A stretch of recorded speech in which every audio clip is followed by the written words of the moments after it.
नारायणाय परिपूर्णगुणार्णवाय विश्वोदयस्थितिलयो नियतिप्रदाय ज्ञानप्रदाय विबुधासुरसौख्यदुःखसत्कारणाय वितताय नमो नमस्ते। नारायणं सुरगुरुं जगदेकनाथं भक्तप्रियं सकललोकनमस्कृतं च त्रैगुण्यवर्जितमजं विभुमाध्यमीशं वन्दे भवघ्नममरासुरसिद्धवन्द्यं। नारायणं नमस्कृत्य नरं चैव नरोत्तमं देवीं सरस्वतीं व्यासं ततो जयमुदीरयेत्। कृष्णाय वासुदेवाय हरये परमात्मने प्रणतः क्लेशनाशाय गोविन्दाय नमो नमः।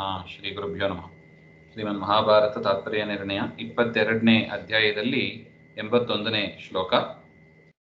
ಸ್ವಭಾವಾಕ್ಯ ಯೋಗ್ಯತಾಯ ಹಠಾಕ್ಯಾಯ ಅನಾದಿಸಿದ್ಧ ಸರ್ವಜೀವೇಷು ನಿತ್ಯ ಸಾ ಕಾರಣಂ ಪ್ರಥಮಂ ತು ದ್ವಿತೀಯಂ ಅನಾದಿಕರ್ಮೈವ ತಥಾ ತೃತೀಯಃ ಜೀವಪ್ರಯತ್ನಃ ಪೌರುಷಾಖ್ಯಸ್ತದೇತದ್ ತ್ರಯಂ ವಿಷ್ಣೋರ್ವಶಗಂ ಸರ್ವದೈವ.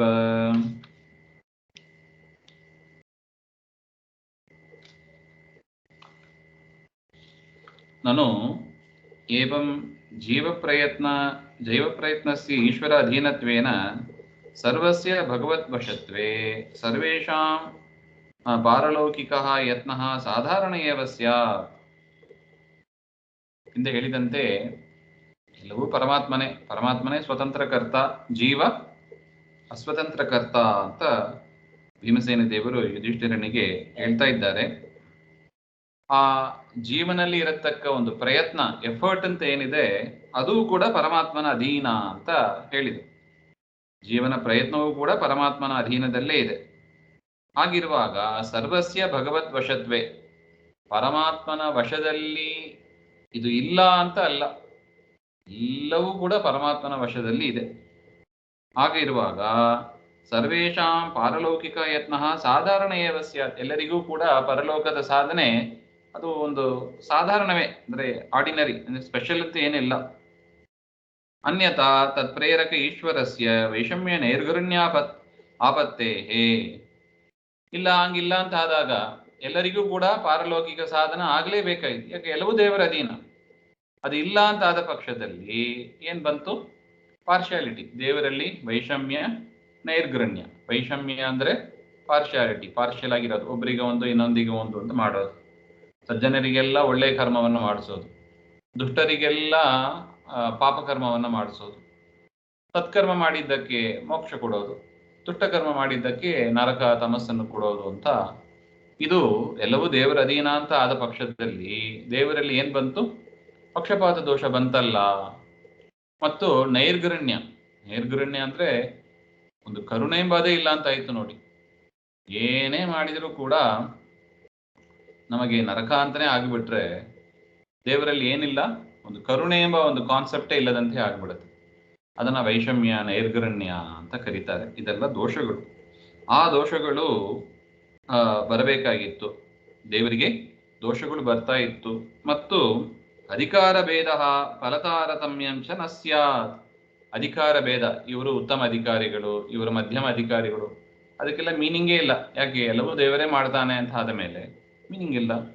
ಮತ್ತು ಫಲದಲ್ಲಿ ತಾರತಮ್ಯ, ದೇವರು ಕೊಡುವ ಒಂದು ಫಲ, ಮೋಕ್ಷದಲ್ಲೂ ತಾರತಮ್ಯ. ಕೆಲವರಿಗೆ ಸಾಲೋಕ್ಯ ಮೋಕ್ಷ, ಕೆಲವರಿಗೆ ಸಾರೂಪ್ಯ, ಕೆಲವರಿಗೆ ಸಾಮೀಪ್ಯ, ಕೆಲವರಿಗೆ ಸಾಯುಜ್ಯ, ಹೀಗೆಂತೆಲ್ಲ ಮೋಕ್ಷ ಇದೆ. ಆ ಫಲವೂ ಕೂಡ, ಫಲದಲ್ಲಿ ತಾರತಮ್ಯವೂ ಕೂಡ ಆಗಬಾರದಿತ್ತು. ಯಾಕೆ? ಎಲ್ಲವೂ ಪರಮಾತ್ಮನ ಪ್ರಯತ್ನವೇ, ಎಲ್ಲವೂ ಪರಮಾತ್ಮನ ಅನುಗ್ರಹದಿಂದಲೇ ಆಗುತ್ತದೆ.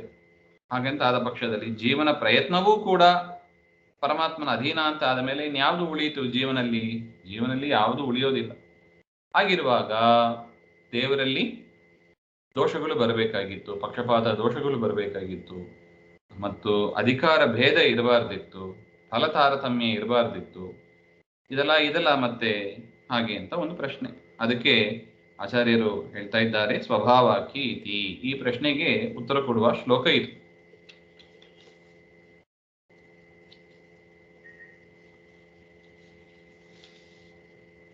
ಸ್ವಭಾವ ಇತ್ಯಾಖ್ಯ ನಾಮ ಯಸ್ಯಾಹ ಸ. ಸ್ವಭಾವಾಕ್ಯ ಹಠಾಸ್ಥ ಅನಾದಿ ನಿತ್ಯ. ಸ್ವಭಾವ ಅಂತ ಕರೀತಾರೆ ಅಥವಾ ಹಠ ಅಂತಲೂ ಕರೀತಾರೆ. ಅದು ಅನಾದಿ ನಿತ್ಯವಾದದ್ದು. ಈ ಸ್ವಭಾವ ಎನ್ನತಕ್ಕದ್ದು ಜೀವರ ಸ್ವಭಾವ, ಅದು ಅನಾದಿ ನಿತ್ಯವಾದದ್ದು. ಅದು ಯಾರು ಕ್ರಿಯೇಟ್ ಮಾಡೋದಿಲ್ಲ, ಚೇಂಜ್ ಮಾಡೋದಿಲ್ಲ, ನಾಶನೂ ಮಾಡೋದಿಲ್ಲ. ಅದನ್ನ ಹಠ ಅಂತಲೂ ಕರೀತಾರೆ. ಅದು ಪ್ರಥಮ ಕಾರಣ. ಸೊ ಪರಮಾತ್ಮ ಒಬ್ಬರಿಗೆ ಈ ರೀತಿಯಾದ ಒಂದು ಕರ್ಮಗಳನ್ನ ಮಾಡಿಸ್ತಾನೆ, ಪ್ರಯತ್ನಕ್ಕೂ ಕೂಡ ಪ್ರೇರಕನಾಗಿದ್ದಾನೆ. ಯಾವುದನ್ನು ಬೇಸ್ ಮಾಡಿ ಹಾಗೆಂದ್ರೆ ಜೀವರ ಸ್ವಭಾವ, ಜೀವರ ಹಠ. ಹಠ ಅಂತ ಕರೀತಾರೆ. ಹಠ ಅಂದ್ರೆ ಅದೇ ಅನಾದಿ ನಿತ್ಯವಾದ ಆ ಸ್ವಭಾವನ್ನೇ ಹಠ ಅಂತ ಕರೀತಾರೆ. ಹಠವಾದ ಅಂತ ಪ್ರಸಿದ್ಧ ಇದೆ. ಸೊ ಅದು ಮೊದಲನೇ ಕಾರಣ. ಪರಮಾತ್ಮ ಒಂದು ಕೆಲಸವನ್ನ ಮಾಡಿಸೋದಕ್ಕೆ ಯಾವುದು ಕಾರಣ? ಜೀವರ ಸ್ವಭಾವ. ಆ ಸ್ವಭಾವವನ್ನ ದೇವರು ತಾನು ಹುಟ್ಟಿಸೋದಿಲ್ಲ, ತಾನು ಬದಲಾವಣೆ ಮಾಡೋದಿಲ್ಲ, ಅದನ್ನ ನಾಶನ ಮಾಡೋದಿಲ್ಲ. ಹೇಗಿತ್ತೋ ಹಾಗೆ ಮೇಂಟೈನ್ ಮಾಡ್ತಾ ಬರ್ತಾ ಇದ್ದಾನೆ. ಜೀವರ ಸ್ವಭಾವ ಹೇಗಿತ್ತೋ ಹಾಗೆ ಮೇಂಟೈನ್ ಮಾಡ್ತಾ ಬರ್ತಾ ಇದ್ದಾನೆ. ಸೊ ಅದು ಮೊದಲನೇ ಕಾರಣ. ಸೊ ಪರಮಾತ್ಮ ಈ ರೀತಿಯಾದ ಒಂದು ಯತ್ನ, ಬುದ್ಧಿ ಪ್ರಚೋದನೆ, ಕರ್ಮಗಳನ್ನು ಯಾಕೆ ಮಾಡಿಸ್ತಾನೆ ಎಂಬ ಅದಕ್ಕೆ ಮೊದಲನೇ ಕಾರಣ ಜೀವರ ಸ್ವಭಾವ ಅಂತ ಆಚಾರ್ಯರು ಹೇಳ್ತಾ ಇದ್ದಾರೆ. ಮತ್ತು ಯೋಗ್ಯತಾ ಅನುಸಾರೇಣ ಪ್ರಾಕೃತಂ ಪ್ರವಾಹದ ಅನಾದಿ ಕರ್ಮ ದ್ವಿತೀಯ ಕಾರಣಂ. ಯೋಗ್ಯತೆಗೆ ತಕ್ಕಂತೆ ಹಿಂದೆ ಮಾಡಿದ ಕರ್ಮ, ಯೋಗ್ಯತೆಗೆ ತಕ್ಕಂತೆ ಹಿಂದೆ ಮಾಡಿದ ಕರ್ಮ ಪೂರ್ವ ಕರ್ಮ ಅಂತ ಕರೀತಾರೆ, ಪ್ರಾಚೀನ ಕರ್ಮ ಅಂತ ಕರೀತಾರೆ. ಅದು ಎರಡನೇ ಕಾರಣ. ಒಂದು ಸ್ವಭಾವ, ಮತ್ತೊಂದು ಪ್ರಾಚೀನ ಕರ್ಮ, ಹಿಂದೆ ಮಾಡಿದ ಕರ್ಮ. ತದಪೇಕ್ಷೆಯ ಉತ್ಪಾದಿತ ಪೌರುಷಾಖ್ಯ ಪುರುಷ ಪ್ರಯತ್ನ. ಆ ಎರಡನ್ನು ಅನುಸರಿಸಿ, ಸ್ವಭಾವ ಮತ್ತು ಪ್ರಾಚೀನ ಕರ್ಮವನ್ನು ಅನುಸರಿಸಿ ಪ್ರಯತ್ನ ಹುಟ್ಟುವಂತೆ ಮಾಡ್ತಾನೆ. ಸ್ವಭಾವಕ್ಕೆ ತಕ್ಕಂತೆ ಪ್ರಾಚೀನ ಕರ್ಮಗಳನ್ನು ಮಾಡಿಸ್ತಾನೆ. ಅದು ಪ್ರಾಚೀನ ಕರ್ಮ ಹಿಂದೆ ಆದದ್ದು. ಸ್ವಭಾವ ಮತ್ತು ಪ್ರಾಚೀನ ಕರ್ಮಕ್ಕೆ ತಕ್ಕಂತೆ ಪ್ರಯತ್ನವನ್ನು ಕೂಡ ದೇವರು ನಿಯಮನ ಮಾಡ್ತಾನೆ. ಇದು ಮೂರನೇ ಕಾರಣ ಅಂತ. ಸೊ ಒಟ್ಟು ದೇವರು ಒಬ್ಬರ ವತಿಯಿಂದ ಒಂದು ಕರ್ಮವನ್ನು ಮಾಡಿ ಒಂದು ಫಲವನ್ನು ಕೊಡ್ತಾನೆ ಹಾಗೆಂಬ ಅದಕ್ಕೆ ಮೂರು ಕಾರಣ. ದೇವರೇ ಮಾಡಿಸೋದು, ಆದರೂ ಕೂಡ ಮೂರು ಪ್ಯಾರಾಮೀಟರ್ ಇದೆ. ಒಂದು ಜೀವನ ಸ್ವಭಾವ, ಜೀವನ ಪ್ರಾಚೀನ ಕರ್ಮ ಮತ್ತು ಜೀವನ ಪ್ರಯತ್ನ. ಯೋಗ್ಯತೆ ಮೊದಲು ಬಂತಲ್ಲ, ಸ್ವಭಾವ ಯೋಗ್ಯತೆ ಎಲ್ಲ. ಆ ಕರ್ಮವಾದರೂ ಕೂಡ ಅದು ಕೂಡ ಅನಾದಿ ಕರ್ಮ. ಅನಾದಿ ಕಾಲದಿಂದ ಕರ್ಮಗಳು ನಡೆದು ಬರ್ತಾ ಇದೆ ಜೀವನದಲ್ಲಿ. ಅಲ್ಲ, ಶರೀರನೇ ಇಲ್ಲ, ಕರ್ಮ ನಡೆದು ಬರ್ತದೆ ಅಂದ್ರೆ ಮನಸ್ಸು ಇದ್ದೇ ಇರ್ತದೆ. ಮನಸ್ಸಿನಿಂದಲೂ ಕೂಡ ಕರ್ಮಗಳನ್ನ ಮಾಡಲು ಸಾಧ್ಯ. ಆಲೋಚನೆ ಇತ್ಯಾದಿ ಕರ್ಮಗಳನ್ನ ಮನಸ್ಸಿನಿಂದಲೂ ಮಾಡಬಹುದು.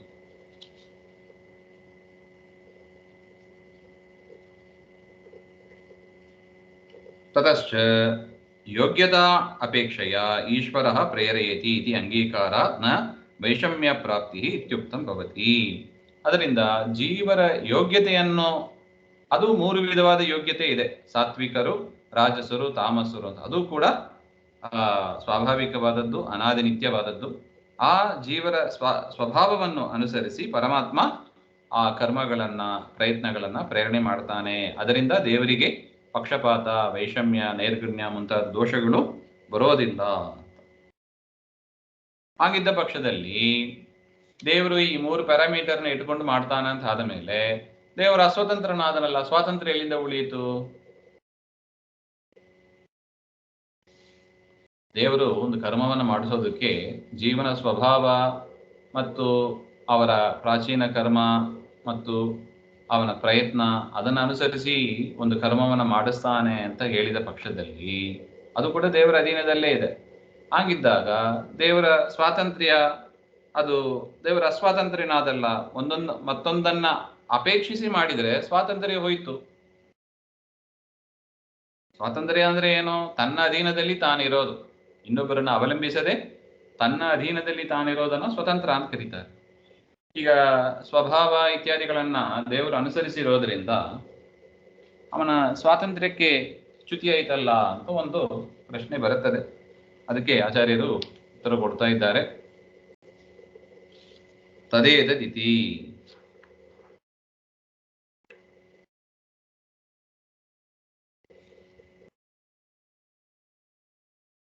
ತದೇತತ್ರಯಂ ವಿಷ್ಣೋರ್ವಶಗಂ ಸರ್ವದೈವ. ಹಾಗೆಂತ ಈ ಯೋಗ್ಯತಾ, ಈ ಅನಾದಿ ಕರ್ಮ ಮತ್ತು ಪುರುಷ ಪ್ರಯತ್ನ, ಈ ಮೂರೂ ಕೂಡ ಪರಮಾತ್ಮನ ವಶದಲ್ಲೇ ಇದೆ.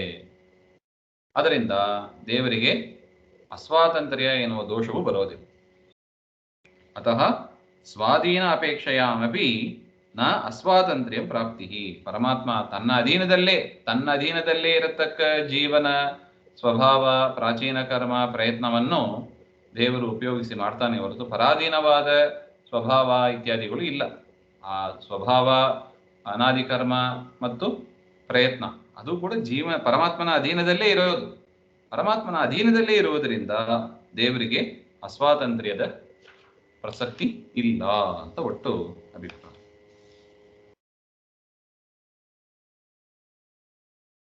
ಈ ರೀತಿಯಾಗಿ ಏತತ್ರಯಂ ಯೋಗ್ಯತಾದಿತ್ರಯಂ, ಯೋಗ್ಯತಾ, ಅನಾದಿ ಕರ್ಮ, ಪ್ರಯತ್ನ ವಿಷ್ಣೋ ಸರ್ವದಾ ಸಂಸಾರೇ ಮುಕ್ತ್ಯವಸ್ಥಾಯಾಂಚ ವಶಗಮೇವ ಅಧೀನಮೇವ. ಸಂಸಾರ ಅವಸ್ಥೆಯಲ್ಲೂ ಸರಿ, ಮೋಕ್ಷವನ್ನು ಪಡೆದ ಮೇಲೂ ಸರಿ. ಆಯ್ತು, ಮೋಕ್ಷವನ್ನು ಪಡೆದಾಯ್ತು, ಇನ್ನು ದೇವರಿಗೂ ನಮಗಿರುವ ಸಂಬಂಧ ಹೋಯ್ತು ಹಾಗಂತ ತಿಳಿಬೇಡಿ ಅಂತ. ಸಂಸಾರ ವ್ಯವಸ್ಥೆಯಲ್ಲೂ ಸರಿ, ಮೋಕ್ಷದಲ್ಲೂ ಸರಿ. ಮೋಕ್ಷದಲ್ಲೂ ಕೂಡ ಏನಿದೆ? ಈ ಸ್ವಭಾವ, ಒಂದು ಪ್ರಾಚೀನ ಕರ್ಮ ಮತ್ತು ಪ್ರಯತ್ನ ಅಂತ ಇದ್ದೇ. ಪ್ರಾಚೀನ ಕರ್ಮ ಅಂದ್ರೆ ಅಲ್ಲಿ ನಡೆಯತಕ್ಕ ಕರ್ಮ ಅಂತ ಅಷ್ಟೇ ಅರ್ಥ. ಈ ಸಂಸಾರ ಅವಸ್ಥೆಯ ಕರ್ಮ ನಾಶ ಆಗದನೇ ಮೋಕ್ಷ ಆಗೋದು. ದೇವರು ಕರ್ಮವನ್ನು ನಾಶ ಮಾಡಿಬಿಡ್ತಾನೆ. ಈ ಸಂಸಾರ ಅವಸ್ಥೆಯಲ್ಲಿ ಇದ್ದ ಕರ್ಮ ಅಲ್ಲ, ಮೋಕ್ಷಾವಸ್ಥೆಯಲ್ಲೂ ಕೂಡ ಕರ್ಮಗಳನ್ನ ಮಾಡ್ತಾರೆ. ಶಾಸ್ತ್ರ ಅಧ್ಯಯನ ಮಾಡೋದು, ಶ್ರವಣ ಮಾಡೋದು ಇತ್ಯಾದಿಗಳನ್ನ ಮೋಕ್ಷದಲ್ಲೂ ಉಂಟು, ಅಲ್ಲೂ ಉಂಟು, ಕರ್ಮಗಳು ಮಾಡ್ತಾರೆ. ಆದ್ರೆ ವಿಧಿ ನಿಷೇಧ ಇರೋದಿಲ್ಲ. ಮಾಡಲೇಬೇಕು, ಮಾಡದೇ ಇದ್ರೆ ಪಾಪ, ಆ ರೀತಿಯಾಗಿ ಒಂದು ಇದು ಇರೋದಿಲ್ಲ. ಆದರೆ ಕರ್ಮಗಳು ಉಂಟು, ಅಲ್ಲೂ ಕೂಡ ಉಂಟು. ಅದರಿಂದ ಮತ್ತೆ ಆ ಕರ್ಮ ಆಗ್ಬೇಕಂದ್ರೆ ಪ್ರಯತ್ನವೂ ಉಂಟು. ಜೀವನ ಸ್ವಭಾವ ಮತ್ತು ಕರ್ಮ, ಪ್ರಯತ್ನ ಅದು ಮೋಕ್ಷದಲ್ಲೂ ಇದೆ, ಸಂಸಾರ ಅವಸ್ಥೆಯಲ್ಲೂ ಇದೆ. ಅದು ಎಲ್ಲ ಕಡೆಯಲ್ಲೂ ಪರಮಾತ್ಮನ ವಶದಲ್ಲೇ ಇದೆ ಅಂತ ಹುಟ್ಟಾಗಬೇಕು. ತ್ರಯಂ ವಿಷ್ಣೋರ್ ವಶಗಂ ಸರ್ವದೈವ. ನೋಡಿ, ಸರ್ವದೈವ ಪದ ಅದನ್ನು ಸೂಚನೆ ಮಾಡ್ತಾ ಇದೆ. ಸಂಸಾರ ಅವಸ್ಥೆಯಲ್ಲೂ ಮೋಕ್ಷಾವಸ್ಥೆಯಲ್ಲೂ ಎಲ್ಲಾ ಕಾಲದಲ್ಲೂ ದೇವರ ವಶದಲ್ಲೇ ಪರಮಾತ್ಮ ಜೀವ ಇರ್ತಾನೆ. ಸ ಕಸ್ಯಚಿನ್ನ ವಶೇ ವಾಸುದೇವ ಪರಾತ್ಪರ ಪರಮೋಸೌ ಸ್ವತಂತ್ರ ಹಠಶ್ಚಾಸೌ ತಾರತಮ್ಯ ಸ್ಥಿತೋ ಹಿ ಬ್ರಹ್ಮಾಣಮಾರಭ್ಯ ಕಲಿಶ್ಚ ಯಾವತ್ ಹಠಾಚ್ಚ ಕರ್ಮಾಣಿ ಭವಂತಿ ಕರ್ಮಜೋ ಯತ್ನೋ ಯತೋ ಹಠ ಕರ್ಮ ಪ್ರಯೋಕ್ತ.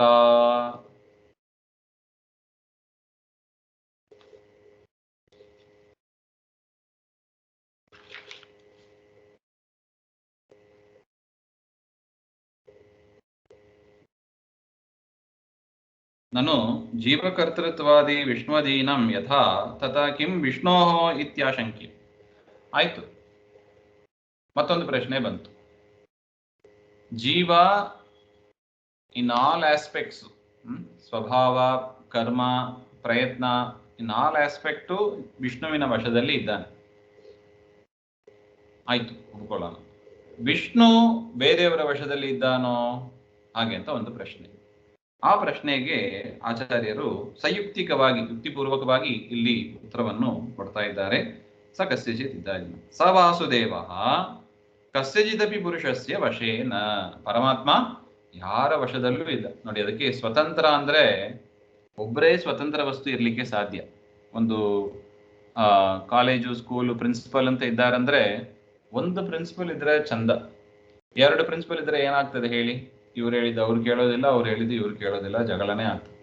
ಅದೇ ರೀತಿಯಾಗಿ ಸ್ವತಂತ್ರ ಪುರುಷ ಅಂತ ಇಬ್ಬರು ಇರ್ಲಿಕ್ಕೆ ಸಾಧ್ಯ ಇಲ್ಲ. ಸ್ವತಂತ್ರ ಅಂದ್ರೆ ಒಬ್ಬರೇ ಇದ್ರೆ ಅದು ಸ್ವತಂತ್ರ ಅಂತಾನೆ ಹೇಳಿಕ್ ಬರ್ತದೆ. ಅದರಿಂದ ಪರಮಾತ್ಮ ಒಬ್ಬನೇ ಸ್ವತಂತ್ರನಾಗಿ ಇದ್ದಾನೆ, ತಾನು ಇನ್ನೊಬ್ಬರ ವಶದಲ್ಲಿ ಇಲ್ಲ ಅಂತ ಒಟ್ಟು. ಯಾಕೆ ಇಲ್ಲ ಹಾಗೆ ಅಂದ್ರೆ ಅಸೌ ಪರಾತ್ಪರ, ಉತ್ತಮಾತ್ ಉತ್ತಮ.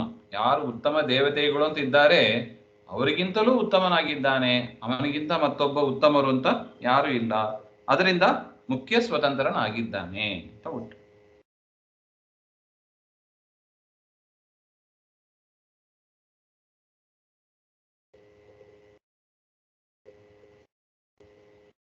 ನಾನು ಸರ್ವಜೀವಗತಃ ಹಠಃ ಏಕ ಪ್ರಕಾರ ವರ್ತತೆ. ಇದರ ಮೇಲೆ ಇನ್ನೊಂದು ಪ್ರಶ್ನೆ. ಆಯ್ತು, ಜೀವರೆಲ್ಲ ಪರಮಾತ್ಮನ ವಶದಲ್ಲಿ ಇರ್ತಾರೆ, ಪರಮಾತ್ಮ ಯಾರ ವಶದಲ್ಲೂ ಇಲ್ಲ. ಇದರ ಮೇಲೆ ಮೂರನೇ ಒಂದು ಕ್ವಶನ್ ಬರುತ್ತದೆ. ಜೀವರಲ್ಲಿ ಫಲ ವ್ಯತ್ಯಾಸ ಯಾಕೆ ಕಾಣಬೇಕು? ಮತ್ತೆ ಜೀವರ ಸ್ವಭಾವ ಒಂದೇ ರೀತಿಯಾಗಿ ಇರುತ್ತದೆ. ಎಲ್ಲಾ ಜೀವರ ಸ್ವಭಾವವೂ ಕೂಡ ಒಂದೇ ರೀತಿಯಾಗಿ ಇರುವಾಗ ಫಲದಲ್ಲಿ ಅಧಿಕಾರ ಭೇದ ಅಂತ ಯಾಕೆ ಬಂತು? ಕೆಲವರಿಗೆ ಸಾಯುಜ್ಯ ಮೋಕ್ಷ, ಕೆಲವರಿಗೆ ಸಾರೂಪ್ಯ ಮೋಕ್ಷ, ಕೆಲವರಿಗೆ ಯಾಕೆ ಈ ವ್ಯತ್ಯಾಸ ಯಾಕೆ ಹಾಗೆ ಅಂತ ಒಂದು ಪ್ರಶ್ನೆ. ಅದಕ್ಕೆ ಆಚಾರ್ಯರು ಹೇಳ್ತಾ ಇದ್ದಾರೆ, ಈ ಹಠಾಂಬ ಅದು ಏಕಪ್ರಕಾರ ವರ್ತತೆ ಅಂತ ಪೂರ್ವ ಪಕ್ಷ. ಅಂದ್ರೆ ಕ್ವಶನ್ ಅದು. ಹಠ ಅಂದ್ರೆ ಸ್ವಭಾವ ಒಂದೇ ರೀತಿಯಾಗಿ ಇರುತ್ತದೆ. ಹಾಗಿದ್ದಾಗ ಜೀವರಲ್ಲಿ ದೊಡ್ಡವರು ಚಿಕ್ಕವರು ಅಂತ ತಾರತಮ್ಯ, ಫಲದಲ್ಲಿ ತಾರತಮ್ಯ ಅದು ಹೇಗೆ ಹೇಳಿಕ್ ಬರ್ತದೆ? ಹಾಗೆಂದ್ರೆ ಹಠಶ್ಚಾಸೌ ತಾರತಮ್ಯ ಸ್ಥಿತೋ ಹಿ ಅಂತ ಬರೀತಾರೆ ನೋಡಿ ಆಚಾರ್ಯ. ಹಠ ಸ್ವಭಾವ ಏನಾಗಿರುತ್ತದೆ? ಅದು ತಾರತಮ್ಯದಿಂದ ಕೂಡಿದ್ದಾಗಿದೆ. ಜೀವನ ಸ್ವಭಾವದಲ್ಲೇ ತಾರತಮ್ಯ ಇದೆ ಅಂತ ಹೇಳ್ತಾ ಇದ್ದಾರೆ. ಈ ತಾರತಮ್ಯ ಏನೋ ಪರಮಾತ್ಮ ಸೃಷ್ಟಿ ಮಾಡಿದ್ದು ಅಂತ ಅಲ್ಲ. ಅದು ತಾರತಮ್ಯ ಎಲ್ಲಿದೆ? ಕೆಲವರು ದೊಡ್ಡವರು, ಈಗ ನೋಡಿ ವಾಯುದೇವರು ಎಂಥ ಉತ್ತಮವಾದ ಜ್ಞಾನ, ಪೂರ್ಣ ಪ್ರಜ್ಞರು, ಉತ್ತಮವಾದ ಬಲ, ಉತ್ತಮವಾದ ಜ್ಞಾನ, ಇದು ಹೇಗೆ ಬಂತು ಅವರಿಗೆ? ಅದು ಅವರ ಸ್ವಭಾವದಷ್ಟೇ, ಸ್ವಭಾವದಲ್ಲೇ ಇದೆ ಅಂತಹ ಗುಣಾತಿಶಯಗಳು. ಅದನ್ನೇ ಇಲ್ಲಿ ಉದಾಹರಣೆ ಕೊಡ್ತಾ ಇದ್ದಾರೆ ನೋಡಿ ಆಚಾರ್ಯರೇ. ಸೊ ಅದರಿಂದ ಅಸೌ ಹಠಃ ಜೀವಗತ ಯೋಗ್ಯತಾ. ಸೊ ಹಠ ಅಂದ್ರೆ ಏನು? ಜೀವನಲ್ಲಿ ಸೇರಿದ ಒಂದು ಯೋಗ್ಯತೆ. ಕುತಃ ಹಠಾದೇಹೇ ಪ್ರಥಮಾದಿ ಕಾರಣತ್ವ ವಿದ್ಯತಃ ಹಠಾಚ್ಚ ಯತಃ ಹಠಾದೇಹೇ ಕರ್ಮಾದಿ ಭವತಿ. ಆ ಹಠದಿಂದಲೇ ಕರ್ಮಾದಿಗಳು ನಡೀತದೆ. ಅದರಿಂದ ಹಠವನ್ನ ಮೊದಲನೇ ಕಾರಣ ಅಂದ್ರೆ ಸ್ವಭಾವವನ್ನ ಮೊದಲನೇ ಕಾರಣ ಅಂತ ಹೇಳಿದ್ರು. ಯತ್ನ ತಾತ್ಕಾಲಿಕ ಪುರುಷ ಪ್ರಯತ್ನ. ಯತ್ನ ಎಂಬುದು ಅದು ತಾತ್ಕಾಲಿಕವಾದದ್ದು. ಈಗ ನೋಡಿ, ಪಾಠ ಕೇಳಬೇಕು ಅಂತ ಇವತ್ತು ಪ್ರಯತ್ನ ಪಟ್ಟು ಕೂತಿರ್ತೀವಿ, ನಾಳೆ ಇದೇ ಪ್ರಯತ್ನ ಮಾಡ್ತೀವಿ. ಈ ಪ್ರಯತ್ನಕ್ಕಿಂತ ಕಡಿಮೆನೂ ಆಗ್ಬೋದು, ಈ ಪ್ರಯತ್ನಕ್ಕಿಂತ ಹೆಚ್ಚು ಆಗ್ಬೋದು. ಸೊ ಆ ಪ್ರಯತ್ನ ಎಂಬುದು ತಾತ್ಕಾಲಿಕವಾದದ್ದು, ಆ ಕಾಲದಲ್ಲಿ ಇರುತ್ತದೆ. ಕರ್ಮ ಆದ ಕೂಡಲೇ ಪ್ರಯತ್ನವು ಹೊಟ್ಟೋಗ್ತದೆ. ಕರ್ಮಜಃ ಪೂರ್ವಕರ್ಮಣಃ ಜಾತಃ. ಕರ್ಮ ಎಂಬುದು ಹಿಂದಿನ ಕರ್ಮದಿಂದ ಹುಟ್ಟಿದ್ದು ಅಂತ. ಕಾರಣತ್ವೇನ, ಅದರಿಂದ ಹಠ ಎಂಬುದು ಮೊದಲನೇ ಕಾರಣ. ಅದು ಆ ಹಠವನ್ನು, ಸ್ವಭಾವವನ್ನು ಅನುಸರಿಸಿ ಕರ್ಮವನ್ನ ಮಾಡಿಸ್ತಾನೆ. ಪೂರ್ವ ಕರ್ಮಗಳು ಹುಟ್ಟುತ್ತದೆ. ಆ ಪೂರ್ವ ಕರ್ಮಕ್ಕೆ ಅನುಸಾರಿಯಾಗಿ ಯೋಗ್ಯತೆ, ಆ ಪ್ರಯತ್ನವನ್ನು ಕೊಡ್ತಾನೆ ಅಂತ. ಅದರಿಂದ ಆ ಹಠದಲ್ಲಿ ತಾರತಮ್ಯ ಇದೆ. ಬ್ರಹ್ಮಾಂಡ ಮಾರಭ್ಯ ಕಲಿಷ್ಠ ಯಾವತ್ ಅಂತ ಹೇಳ್ತಾ ಇದ್ದಾರೆ. ಬ್ರಹ್ಮದೇವರಿಂದ ಶುರು ಮಾಡಿ ಕಲಿ ಪರ್ಯಂತ ಆ ಜೀವನ ಹಠದಲ್ಲಿ ಸ್ವಭಾವ ಅದು ತಾರತಮ್ಯೋಪೇತವಾದದ್ದು. ಕೆಲವರಲ್ಲಿ ಹೆಚ್ಚು ಸದ್ಗುಣಗಳು ಬ್ರಹ್ಮದೇವರಲ್ಲಿ ಹೆಚ್ಚು ಇರುತ್ತದೆ. ತಾರತಮ್ಯ ಕ್ರಮೇಣ ಅದು ಕಡಿಮೆ ಆಗ್ತಾ ಬರುತ್ತದೆ. ಇದು ದೇವರು ಕೊಟ್ಟದ್ದಲ್ಲ, ದೇವರು ಸೃಷ್ಟಿ ಮಾಡಿದ್ದಲ್ಲ. ಅವರ ಸ್ವಭಾವ ಹೇಗಿದೆಯೋ ಆ ಗುಣಮಟ್ಟಗಳು ದೇವರು ಹಾಗೆ ಅದನ್ನು ಉಳಿಸ್ಕೊಂಡು ಬರ್ತಾ ಇದ್ದಾನೆ. ಮೋಕ್ಷದಲ್ಲೂ ಹಾಗೆ ಉಳಿಯುವಂತೆ ಮಾಡ್ತಾನೆ, ಬದಲಾವಣೆ ಆಗೋದಿಲ್ಲ.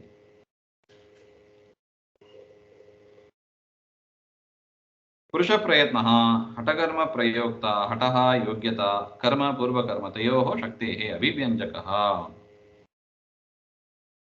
ಸೊ ಒಟ್ಟು ಒಂದಕ್ಕೊಂದು ಕಾರಣ ಇದೆ ಅಂತ. ಯೋಗ್ಯತೆಗೆ ತಕ್ಕಂತೆ, ಯೋಗ್ಯತೆಯನ್ನು ಅನುಸರಿಸಿ ಕರ್ಮಗಳು, ಪೂರ್ವಕರ್ಮಗಳು ನಡೆಯುತ್ತದೆ. ಪೂರ್ವಕರ್ಮವನ್ನು ಅನುಸರಿಸಿ ಪ್ರಯತ್ನಗಳು ಅದು ಅಭಿವ್ಯಂಜಕವಾಗ್ತದೆ, ಪರಮಾತ್ಮ ವ್ಯಕ್ತ ಆಗುವಂತೆ ಮಾಡ್ತಾನೆ ಅಂತ ಒಟ್ಟು ಅಭಿಪ್ರಾಯ. ವಿನಾ ಯತ್ನಂ ನ ಹಠೋ ನಾಪಿ ಕರ್ಮ ಫಲಪ್ರದೋ ವಾಸುದೇವೋ ಅಖಿಲಸ್ಯ ಸ್ವಾತಂತ್ರ್ಯ ಶಕ್ತಿ ವಿನಿಯಾಮಕೋ ಹಿ ತಥಾಪ್ಯೇತಾನ್ ಸೋಪ್ಯಪೇಕ್ಷೀವ ಯುಂಜೇತ್.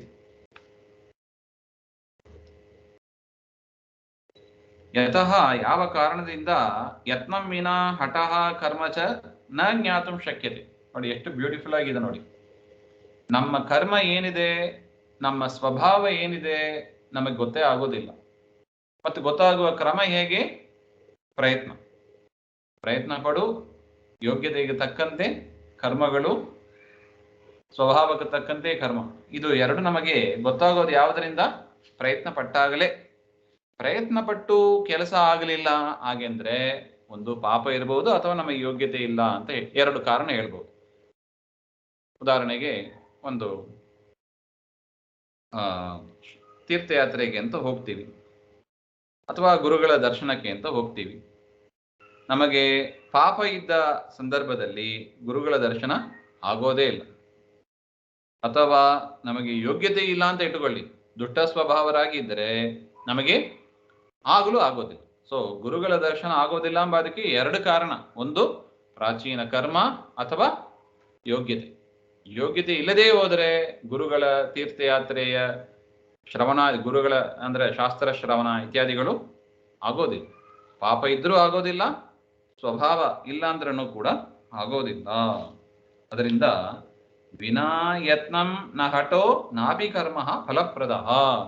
ಪ್ರಯತ್ನ ಇಲ್ಲದೆ ಹಠ ಆಗಲಿ ಅಂದ್ರೆ ನಮ್ಮ ಸ್ವಭಾವ ಆಗಲಿ ನಮ್ಮ ಕರ್ಮ ಆಗಲಿ ಅದು ಫಲವನ್ನು ಕೊಡೋದಿಲ್ಲ. ಸೊ ಫಲ ಸಿಗೋದು ಯಾವುದರಿಂದ? ಪ್ರಯತ್ನದಿಂದ. ಸೊ ಪ್ರಯತ್ನವೇ ನಮ್ಮ ಕೈಲಿರೋದು ಒಂದೇ. ನಮ್ಮ ಸ್ವಭಾವ ನಮಗೆ ಗೊತ್ತಿಲ್ಲ, ನಮ್ಮ ಪ್ರಾಚೀನ ಕರ್ಮ ಗೊತ್ತಿಲ್ಲ. ನಮ್ಮ ಕೈಲಿರೋದು ಯಾವುದು? ಒಂದೇ ಇನ್ಸ್ಟ್ರೂಮೆಂಟ್, ಪ್ರಯತ್ನ. ಅದರಿಂದ ಸರ್ವ ಪ್ರಯತ್ನ ಪಟ್ಟು ಸತ್ಕರ್ಮಗಳನ್ನ ಮಾಡಬೇಕು, ದುಷ್ಕರ್ಮಗಳನ್ನ ಬಿಡಬೇಕು. ಪ್ರಯತ್ನ ಪಟ್ಟು ಸತ್ಕರ್ಮಗಳನ್ನ ಮಾಡಬೇಕು, ದುಷ್ಟಕರ್ಮಗಳನ್ನ ಬಿಡಬೇಕು.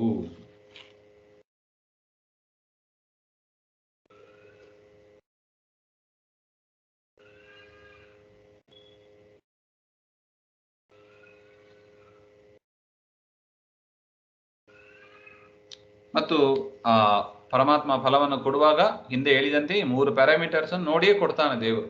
ಯೋಗ್ಯತೆ, ಕರ್ಮ ಮತ್ತು ಪ್ರಯತ್ನ. ಇದನ್ನು ಅನುಸರಿಸಿಯೇ ಸ್ವತಂತ್ರನಾಗಿ ಪರಮಾತ್ಮ ಅವುಗಳನ್ನೆಲ್ಲ ಪ್ರೇರಣೆ ಮಾಡಿ ಫಲವನ್ನ ಕೊಡ್ತಾನೆ. ಅದು ಅವನ ವಶದಲ್ಲೇ ಇದೆ, ಅದನ್ನು ಅನುಸರಿಸಿ ಪರಮಾತ್ಮ ಫಲವನ್ನು ಕೊಡ್ತಾನೆ ಅಂತ. ಅಖಿಲಸ್ಯ ವಾಸುದೇವ ನಿಯಾಮಕ ಇತಿ ಸಂಬಂಧ. ಎಲ್ಲದಕ್ಕೂ ನಿಯಾಮಕನಾಗಿ ಯಾರಿದ್ದಾನೆ?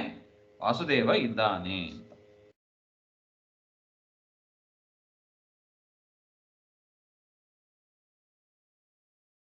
ಯತ್ನಾದಿನಿಷ್ಠ ಫಲಜನನ ಶಕ್ತಿಂ ಪ್ರತಿ ಈಶ್ವರಸ್ಯ ಸ್ವಾತಂತ್ರ್ಯಾತ್ ಸಹ ಫಲಪ್ರದ. ಇಲ್ಲ ವಾಸುದೇವನ ಫಲಪ್ರದ, ವಾಸುದೇವನೇ ಫಲವನ್ನು ಕೊಡ್ತಾನೆ ಅಂತ ಹೇಗೆ ಹೇಳ್ತೀರಾ?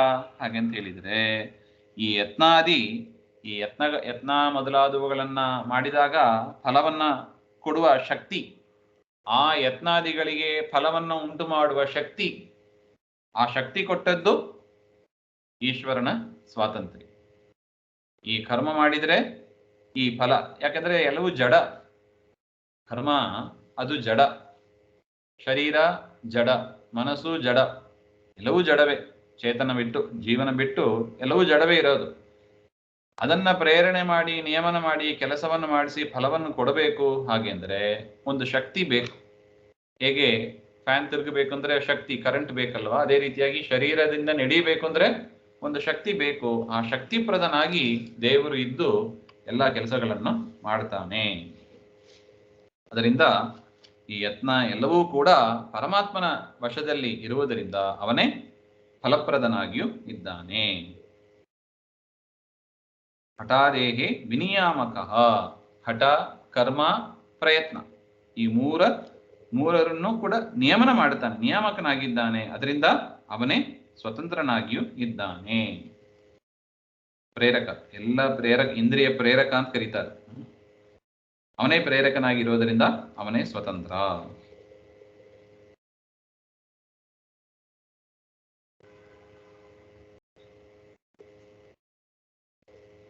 ಯದ್ಯಪಿ ಪರಮಾತ್ಮ ಸ್ವತಂತ್ರ ಶಕ್ತಿಯಿಂದ ಫಲಪ್ರದನಾಗಿದ್ದರೂ ಕೂಡ ಈ ಹಠಾದಿಗಳನ್ನ ಅಪೇಕ್ಷೆ ಮಾಡಿಯೇ ಅವನು ಫಲವನ್ನು ಕೊಡ್ತಾನೆ.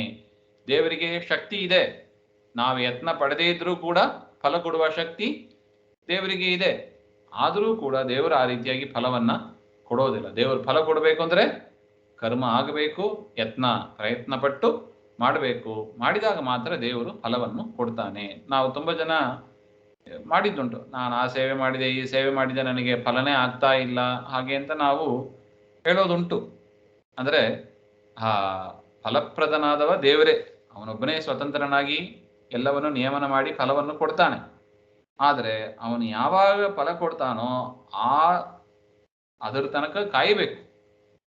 ಒಂದ್ಸಲ ಮಾಡಿ ಫಲ ಸಿಕ್ಕಿಲ್ಲ ಅಂತ ಹೇಳಿ ಬಿಟ್ಟು ಬಿಡಬಾರ್ದು. ಈಗ ಅನ್ನ ಆಗಿಲ್ಲ ಅಂದ್ರೆ ಏನ್ ಮಾಡ್ತೀವಿ? ಅಕ್ಕಿ ಬೆಂದಿಲ್ಲ ಅಂದ್ರೆ ಸ್ವಲ್ಪ ಹೊತ್ತು ಕಾಯ್ತೀವಿ ಅಲ್ಲೋ. ಒಲೆಯಲ್ಲಿ ಇಟ್ಟು ಕೂಡಲೇ ಅನ್ನ ಆಗಬೇಕು ಅಂದ್ರೆ ಆಗುತ್ತದ? ಆಗೋದಿಲ್ಲ. ಪರೀಕ್ಷೆ ಮಾಡ್ತೀವಿ, ನೋಡ್ತೀವಿ, ಕಾಯ್ತೀವಿ. ಅದೇ ತರ ಹಾಗೆ ಅಂತೇಳಿ ಒಲೆಯಿಂದ ತೆಗೆದು ಬಿಟ್ರೆ ಆಗೋದೇ ಇಲ್ಲ. ಒಲೆಯಲ್ಲೇ ಇಟ್ಟಿರಬೇಕು, ಆ ಬಿಸಿ ತಾಕಬೇಕು. ಅದೇ ರೀತಿಯಾಗಿ ನಾವು ಕೂಡ ಕರ್ಮಗಳನ್ನ ಯತ್ನವನ್ನು ಮಾಡ್ತಾ ಇರಬೇಕು. ಫಲ ಯಾವಾಗ ಬರುತ್ತದೆ?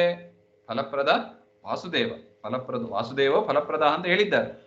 ಅವನು ಯಾವಾಗ ಫಲ ಕೊಡ್ತಾನೋ ಆ ತನಕ ನಾವು ಕರ್ಮಗಳನ್ನ ಪ್ರಯತ್ನ ಪಟ್ಟು ಮಾಡಬೇಕು. ಸತ್ಕರ್ಮಗಳನ್ನ ಮಾಡಬೇಕು, ದುಷ್ಕರ್ಮಗಳನ್ನ ಬಿಡಬೇಕು. ಫಲ ಕೊಡುವಾಗ ದೇವರಿಗೆ ಗೊತ್ತು ಯಾವಾಗ ಫಲ ಕೊಡಬೇಕು ಅಂತ. ಸ್ವತಂತ್ರನಾದ್ದರಿಂದ ಅವನು ಫಲವನ್ನು ಕೊಡ್ತಾನೆ.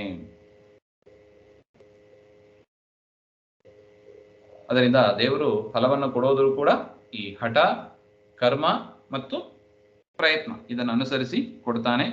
ಯಾವಾಗ ಕೊಡ್ತಾನೋ ಅಷ್ಟು ತನಕ ನಾವು ಕಾಯಬೇಕು ಅಂತ ಒಟ್ಟು.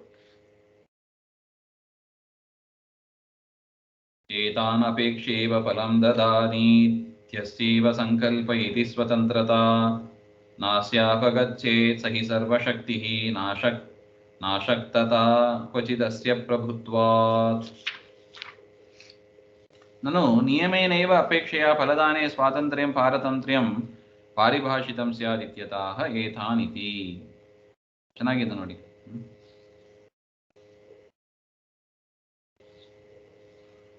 ಈ ಹಠಾದಿಗಳನ್ನ, ಹಠ, ಕರ್ಮ, ಯತ್ನ ಇದನ್ನು ಅಪೇಕ್ಷಿಸಿಯೇ ಪರಮಾತ್ಮ ಫಲವನ್ನು ಕೊಡ್ತಾನೆ. ಈ ರೀತಿಯಾಗಿ ಮಾಡಿದರೆ ದೇವರಿಗೆ ಸ್ವಾತಂತ್ರ್ಯ ಎಲ್ಲಿ ಉಳಿತು ಅಂತ ಕೇಳಬೇಡಿ. ಯಾಕೆ? ಪರಮಾತ್ಮ ತನ್ನ ಇಚ್ಛೆಯಿಂದಲೇ ಈ ಒಂದು ನಿಯಮವನ್ನು ಇಟ್ಟುಕೊಂಡಿದ್ದಾನೆ. ಇದೇನೋ ದೇವರು ಅಶಕ್ತನಾಗಿದ್ದಾನೆ, ಅದರಿಂದ ಈ 3 ನಿಯಮಗಳನ್ನು ಇಟ್ಟುಕೊಂಡಿದ್ದಾನೆ ಅಂತ ತಿಳ್ಕೋಬಾರ್ದು.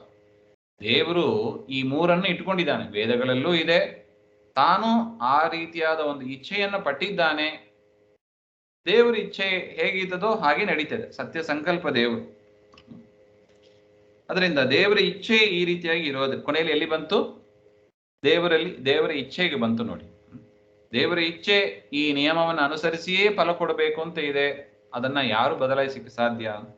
ದೇವರ ಇಚ್ಛೆ ಪಟ್ಟ ಮೇಲೆ ಅದು ಯಾರು ಬದಲಾಯಿಸಲಿಕ್ಕೆ ಸಾಧ್ಯ ಇಲ್ಲ. ಅದರಿಂದ ಅವನ ಸ್ವಾತಂತ್ರ್ಯಕ್ಕೆ ಎಂದಿಗೂ ಕೂಡ ಕುಂದು ಬರೋದಿಲ್ಲ. ಸ್ವಾಧೀನಂ ಹಠಾಧಿಕಂ ಅಪೇಕ್ಷೇವ ಫಲಂ ದದಾನಿ ಇತಿ ಸ್ವಸಂಕಲ್ಪಾನುಸಾರೇನ ಫಲದಾತೃತ್ವ. ಹಠಾದಿಗಳನ್ನು ಅನುಸರಿಸೇ ನಾನು ಫಲ ಕೊಡ್ತೇನೆ, ಇದೇ ನನ್ನ ಸಂಕಲ್ಪ, ನಾನೇ ಫಲದಾತೃ, ನಾನೇ ಸ್ವತಂತ್ರ, ನನ್ನ ಇಚ್ಛೆ ಪ್ರಕಾರನೇ ಈ ರೀತಿಯೇ ಆಗುತ್ತದೆ ಅಂತ ಪರಮಾತ್ಮ ಇಚ್ಛೆ ಪಟ್ಟಿದ್ದಾನೆ. ಅದರಿಂದ ಯಾವ ದೋಷವೂ ಇಲ್ಲ. ಇಲ್ಲ, ನೀವು ಯಾಕೆ ಆ ರೀತಿಯಾಗಿ ವ್ಯಾಖ್ಯಾನ ಮಾಡ್ತೀರಿ? ದೇವರಿಗೆ ಶಕ್ತಿ ಇಲ್ಲ, ಅದರಿಂದ ಈ 3 ಅನುಸರಿಸಿ ಮಾಡ್ತಾನೆ ಅಂತ ಯಾಕೆ ಹೇಳಬಾರ್ದು? ನೋಡಿ, ಅಷ್ಟು ಬೇಗ ಮುಗಿಯೋದಿಲ್ಲ ಪ್ರಶ್ನೆಗಳು. ಎಷ್ಟು ಪ್ರಶ್ನೆಗಳು ಬರ್ತದೆ ನೋಡಿ. ನೀವು ಯಾಕೆ ಆ ರೀತಿಯಾಗಿ ವ್ಯಾಖ್ಯಾನ ಮಾಡ್ತೀರಿ?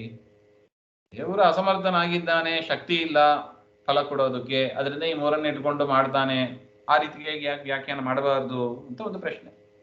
ಅದಕ್ಕೆ ಆಚಾರ್ಯರು ಹೇಳ್ತಾರೆ, ಸಹರಿಹಿ ಸರ್ವಶಕ್ತಿ.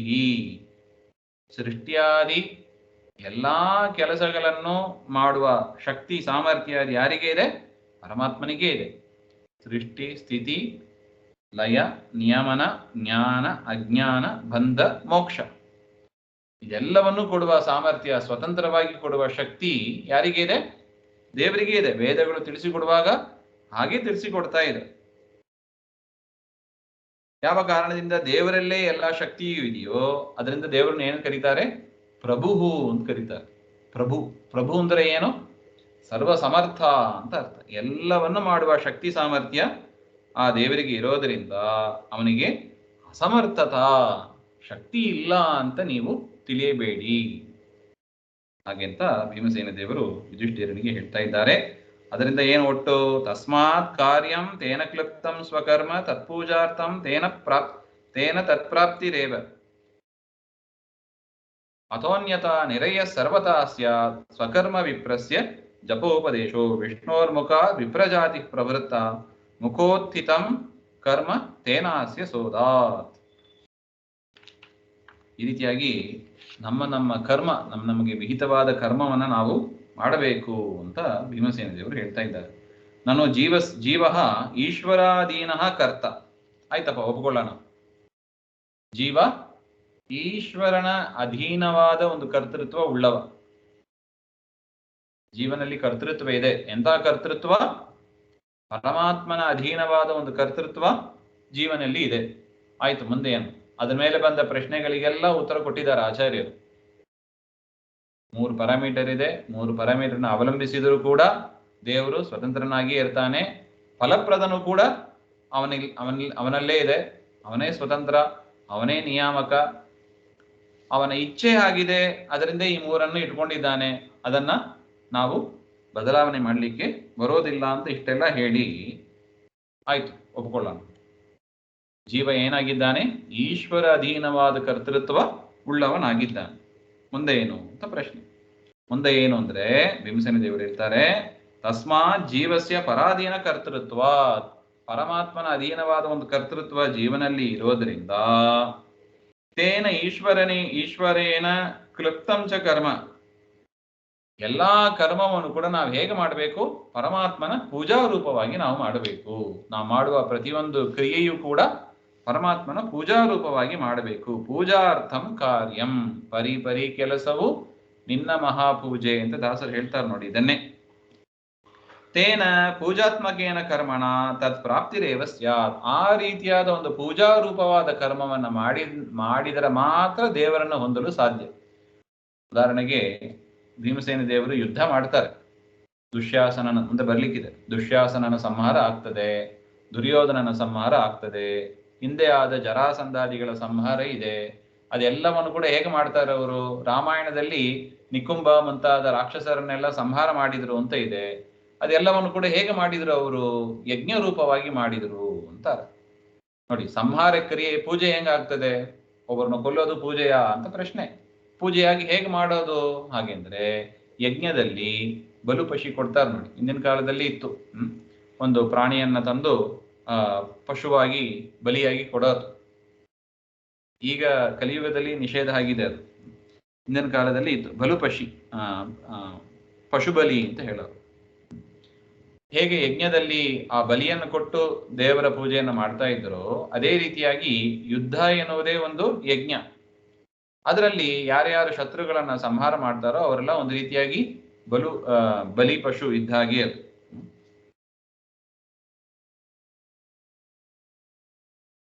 ಆ ರೀತಿಯಾಗಿ ಎಲ್ಲಾ ಕರ್ಮವನ್ನು ಕೂಡ ನಾವು ಹೇಗೆ ಮಾಡಬೇಕು? ಪರಮಾತ್ಮನ ಪೂಜಾ ರೂಪವಾಗಿ ಫಲಾಪೇಕ್ಷೆ ಇಲ್ಲದೆ ಮಾಡಬೇಕು. ಫಲಾಪೇಕ್ಷೆ ಕೊಡುವವ ಪರಮಾತ್ಮ, ಸ್ವತಂತ್ರ ಅವೊಬ್ಬನೇ. ಮತ್ತು ನಾವೇನ್ ಮಾಡಬೇಕು?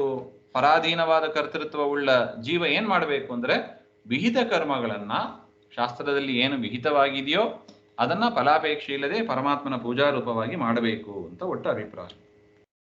ತೇನ ಪೂಜಾತ್ಮಕೇನ ಕರ್ಮಣ ತತ್ಪ್ರಾಪ್ತಿ.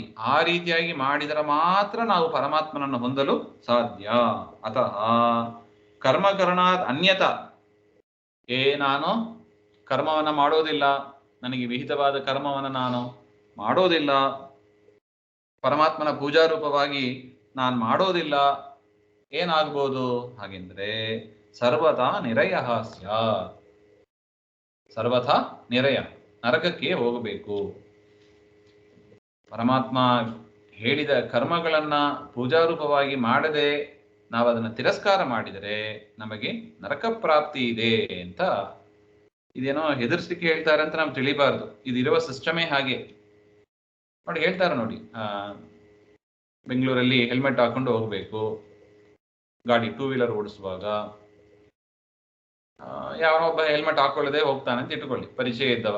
ನಾವು ಕರೆದು ಹೇಳ್ತೀವಿ, ಹೆಲ್ಮೆಟ್ ಹಾಕೊಂಡು ಹೋಗು, ಹೆಲ್ಮೆಟ್ ಹಾಕೊಳ್ಳದೆ ಹೋದ್ರೆ ಫೈನ್ ಕಟ್ಟಬೇಕಾಗ್ತದೆ. ಹಾಗೆ ಅಂದ್ರೆ ಅದವನ್ನ ಹೆದರ್ಸೋದಂತ ಆಗ್ತದೆ. ಅದು ಹೆದರ್ಸುವ ವಿಚಾರ ಅಲ್ಲ, ಅದು ಇರುವ ಸಿಸ್ಟಮ್, ಅದು ರೂಲ್ಸ್ ಅಂಡ್ ರೆಗ್ಯುಲೇಷನ್ಸ್ ಅಂತ ಹೇಳ್ತಾರಲ್ವಾ, ಅದು. ಅದೇ ರೀತಿಯಾಗಿ ಪರಮಾತ್ಮನು ಕೂಡ ರೂಲ್ಸ್ ಅಂಡ್ ರೆಗ್ಯುಲೇಷನ್ಸ್ ಇಟ್ಟುಕೊಂಡಿದ್ದಾನೆ. ಯಾರಿಗೆ ಅನುಗ್ರಹ ಮಾಡ್ತೇನೆ, ಮಾಡದೇ ಇದ್ರೆ, ಕರ್ಮವನ್ನು ಮಾಡದೇ ಇದ್ರೆ ಏನಾಗ್ತದೆ, ಫೈನ್ ಕಟ್ಟಬೇಕಾಗ್ತದೆ ಇತ್ಯಾದಿ ರೂಪವಾದ ರೂಲ್ಸ್ ಅಂಡ್ ರೆಗ್ಯುಲೇಷನ್ಸ್ ಇದೆ. ಸೊ ಅದರಿಂದ ಇದೇನೋ ಶಾಪ ಅಂತನೋ ಏನೋ ಹೆದರ್ಸಕ್ಕೆ ಹೇಳ್ತಾರೆ ಹಾಗೆಂತೆಲ್ಲ ನಾವು ತಿಳ್ಕೋಬಾರ್ದು. ಇದನ್ನು, ಇದು ಇರುವ ರೂಲ್. ಇದು ಹೆಲ್ಮೆಟ್ ಹಾಕೊಂಡಿಲ್ಲ, ಟ್ರಾಫಿಕ್ ಸಿಸ್ಟಮ್ ಮೀರಿದೀವಿ, ಫೈನ್ ಕಟ್ಟಲೇಬೇಕು, ಅದು ಅಷ್ಟೇ.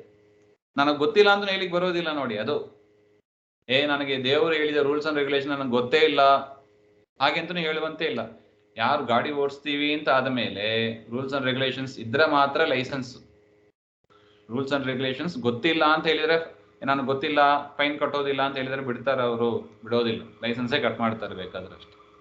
ಅದೇ ರೀತಿಯಾಗಿ ನಾವು ಹೇಳ್ತೀವಿ, ದೇವರು ಹೇಳಿದ ರೂಲ್ಸ್ ನನಗೆ ಗೊತ್ತೇ ಇಲ್ಲ, ನಾನು ಶಾಸ್ತ್ರ ಕೇಳಲೇ ಇಲ್ಲ. ಅಲ್ಲೋ, ಮನುಷ್ಯನಾಗಿ ಬಂದ ಮೇಲೆ ಕೇಳದೆ ಇನ್ನೇನು ಮಾಡಿದ್ವಿ? ಬಂದದ್ದೇ ಯಾತಕ್ಕೆ?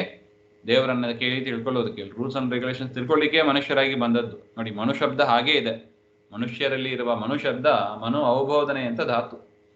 ಜ್ಞಾನವನ್ನ ಪಡೆಯೋದಕ್ಕಾಗಿ ಮನುಷ್ಯ ಬಂದಿರೋದು. ನನಗೆ ಗೊತ್ತೇ ಇಲ್ಲ ಅಂತ ಹೇಳಿದ್ರೆ ಅದು ಆದ್ಯ ಕರ್ತವ್ಯ. ಅದು ದೊಡ್ಡವರ ಹತ್ರ ಶಾಸ್ತ್ರ ವಿಚಾರವನ್ನು ಕೇಳಿ, ಮಹಾಭಾರತ ರಾಮಾಯಣ ಸಂದೇಶವನ್ನು ಕೇಳಿ ಧರ್ಮ ಮಾರ್ಗದಲ್ಲಿ ನಡೆಯೋದು ಭಗವದ್ಗೀತೆಯಲ್ಲಿ ಇನ್ನೂ ವಿಶೇಷವಾಗಿ ಹೇಳಿದ್ದಾರೆ. ಈ ವಿಚಾರ ಎಲ್ಲ ಆ ರೀತಿಯಾಗಿ ನಡೆಯೋದೇ ಕರ್ತವ್ಯ. ಅದು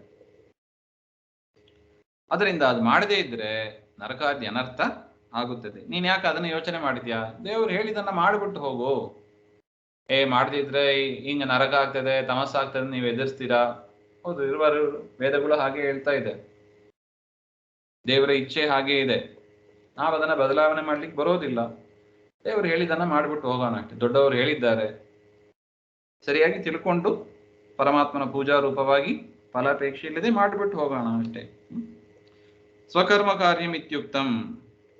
ಅದರಿಂದ ಮನುಷ್ಯರಾಗಿ ಹುಟ್ಟಿದವ ಸ್ವವಿಹಿತ ಕರ್ಮವನ್ನ ಪರಮಾತ್ಮನ ಪೂಜಾ ರೂಪವಾಗಿ ಮಾಡಬೇಕು. ಯಾರಿಗೆ ಯಾವ ಕರ್ಮ? 4 ವರ್ಣದವರಿದ್ದಾರೆ, ಬ್ರಾಹ್ಮಣ, ಕ್ಷತ್ರಿಯ, ವೈಶ್ಯ, ಶೂದ್ರ ಅಂತ. ಬ್ರಾಹ್ಮಣರಿಗೆ ಯಾವುದು ವಿಹಿತ ಕರ್ಮ ಹಾಗೆಂದರೆ ಭೀಮಸೇನ ದೇವರು ಹೇಳ್ತಾರೆ, ಸ್ವಕರ್ಮ ವಿಪ್ರಸ್ಯ ಜಪ ಉಪದೇಶೋ. ಬ್ರಾಹ್ಮಣನಿಗೆ ವಿಹಿತ ಕರ್ಮ ಅಂದ್ರೆ ಅಧ್ಯಯನ, ಅಧ್ಯಾಪನ. ಗುರುಗಳ ಹತ್ರ ಪಾಠ ಕೇಳಬೇಕು. ಪಾಠ ಕಲಿತ ಆದ ಮೇಲೆ ಸರಿಯಾಗಿ ಅಧ್ಯಯನ ಮುಗಿಸಿದ ಮೇಲೆ ಪಾಠವನ್ನ ಹೇಳಬೇಕು, ಕೇಳಬೇಕು, ಹೇಳಬೇಕು. ಇದು ಬ್ರಾಹ್ಮಣನಿಗೆ ವಿಹಿತವಾದ ಕರ್ಮ. ಈ ಕರ್ಮವನ್ನ ಬ್ರಾಹ್ಮಣನಾದವ ಪರಮಾತ್ಮನ ಪೂಜಾ ರೂಪವಾಗಿ ಫಲಾಪೇಕ್ಷೆ ಇಲ್ಲದೆ ಮಾಡಬೇಕು. ಮಾಡಿದರೆ ಅವನಿಗೆ ಸದ್ಗತಿ ಆಗುತ್ತದೆ. ನಾನು ಪಾಠ ಕೇಳಿದ್ದೀನಿ, ನನಗೆ ಸ್ವಲ್ಪ ಡಿಸ್ಕೌಂಟ್ ಕೊಡು ಹಾಗಂದ್ರೆ ನಾವು ಫಲ ಇಟ್ಕೊಳ್ಳೇಬಾರದು. ಅದರಲ್ಲಿ ನಮ್ದು ಕರ್ಮ ಕರ್ತವ್ಯ ನಾವು ಮಾಡ್ತೀವಿ ಅಷ್ಟೆ. ಇವರಿಗೆ ಯಾಕೆ ಇದೇ ಜಪೋಪದೇಶವನ್ನೇ ಯಾಕೆ ಬ್ರಾಹ್ಮಣರಿಗೆ ಹೇಳಿದ್ದ ಹಾಗೆ ಅಂದ್ರೆ ಅದಕ್ಕೂ ಆಚಾರ್ಯರು ಕಾರಣ ಕೊಡ್ತಾ ಇದ್ದಾರೆ. ವಿಷ್ಣೋರ್ಮುಖ ವಿಪ್ರಜಾತಿ ಪ್ರವೃತ್ತ. ಬ್ರಾಹ್ಮಣರು ಹುಟ್ಟಿದ್ದು ಯಾವುದರಿಂದ? ಮುಖದಿಂದ. ಮುಖದಿಂದಲೇ ಬ್ರಾಹ್ಮಣರು ಹುಟ್ಟಿದ್ರು. ಅದರಿಂದ ಮುಖಕ್ಕೆ ಸಂಬಂಧಪಟ್ಟ ಕಾರ್ಯ ಯಾವುದು? ಹೇಳೋದು, ಕೇಳೋದು ಎಲ್ಲ ಅಲ್ಲೇ ಇದೆ. ಪ್ರವೃತ್ತ, ಅದರಿಂದ ಮುಖೋತಿತಂ ಕರ್ಮ ತೇನ ಅಸ್ಯ ಸೋದ. ಅದರಿಂದ ಮುಖದಿಂದ ಮಾಡತಕ್ಕ ಕಾರ್ಯವನ್ನೇ ಪರಮಾತ್ಮ ಅವರಿಗೆ ಕೊಟ್ಟಿದ್ದಾನೆ. ಅದರಿಂದ ಬ್ರಾಹ್ಮಣನಾದವ ಜಪ ಉಪದೇಶವು, ಮಂತ್ರಗಳನ್ನ ಪಾಠಗಳನ್ನ ಕೇಳಬೇಕು, ಜಪ ಮಾಡಬೇಕು, ಇನ್ನೊಬ್ಬರಿಗೆ ಉಪದೇಶವನ್ನು ಮಾಡಬೇಕು ಹಾಗೆ ಅಂತ. ಇನ್ನು ಕ್ಷತ್ರಿಯರಿಗೆ ಏನೆಂಬ ವಿಚಾರ ಎಲ್ಲ ಬರುತ್ತದೆ, ಅದನ್ನ ಮತ್ತೆ ಸೇರಿದಾಗ ನೋಡೋಣ. ಇದು ಒಟ್ಟು ಯುಧಿಷ್ಠಿರನಿಗೆ ಹೇಳಬೇಕಾದ ವಿಚಾರ ಇದು. ನಿನ್ನ ಸ್ವಧರ್ಮ ಏನೋ, ನಿನ್ನ ಕರ್ಮ ಏನೋ, ದುಷ್ಟರನ್ನ ಸಂಹಾರ ಮಾಡೋದು ಅದು ಕ್ಷತ್ರಿಯರಿಗೆ ವಿಹಿತವಾದ ಕರ್ಮ. ಅದನ್ನ ನೀನು ಪ್ರಯತ್ನ ಪೂರ್ವಕವಾಗಿ, ಎಲ್ಲ ದೇವರೇ ಮಾಡ್ತಾನೆ ಹಂಗಂತ ಕೈ ಕಟ್ಟಿ ಕೊಡುವಂತೆ ಇಲ್ಲ. ನಾವು ಯತ್ನಕ್ಕೆ ದೇವರು ಫಲ ಕೊಡೋದು. ಯತ್ನ ಇಲ್ಲದೆ ಇರುವ ಕರ್ಮ ಅಥವಾ ಅಂದ್ರೆ ಪೂರ್ವಕರ್ಮ ಮತ್ತು ಹಠ ಎರಡೂ ಕೂಡ ಫಲಪ್ರದ ಆಗೋದಿಲ್ಲ. ನಮ್ಮ ಸ್ವಭಾವ, ನಮ್ಮ ಪೂರ್ವಕರ್ಮ ಅದು ಫಲಪ್ರದ ಆಗಬೇಕು ಅಂದ್ರೆ ಪ್ರಯತ್ನವೇ ಮುಖ್ಯ. ಅದರಿಂದ ಪ್ರಯತ್ನ ಪಟ್ಟು ವಿಹಿತ ಕರ್ಮವನ್ನ ಮಾಡಬೇಕು, ಅವಿಹಿತ ಕರ್ಮವನ್ನ ಅಂದ್ರೆ ದುಷ್ಟ ಕರ್ಮವನ್ನ ಬಿಡಬೇಕು ಅಂತ ಕೊಟ್ಟು ಅದನ್ನ ಹೇಳಕ್ಕೆ ಹೊರಟಿದ್ದಾರೆ ಭೀಮಸೇನ ದೇವರು. ಶ್ರೀಮಧ್ವಾಂತರ್ಗತ ಶ್ರೀ ಕೃಷ್ಣಾರ್ಪಣಮಸ್ತು. ಶ್ರೀ ಹರೇ ನಮಃ.